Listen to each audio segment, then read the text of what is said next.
आज पहाटे पाकिस्तानच्या हद्दीतील काश्मीरमध्ये भारतीय सैन्याने त्यांच्या अतिरेकी अड्ड्यावर हल्ला करून उद्ध्वस्त केलं। ही घटना भारतीयांसाठी अभिमानाची आहे। याचं नेतृत्व माननीय नरेंद्र मोदी भारताच्या पंतप्रधानांनी केलं आहे आणि म्हणून त्यांचं अभिनंदन। आम्हाला त्यांच्याबद्दल सार्थ अभिमान आहे।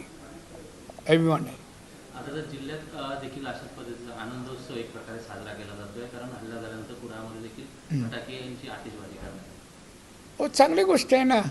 अशा प्रसंगी सर्व भारतीय एक आहेत याचं दर्शन घडत आहे।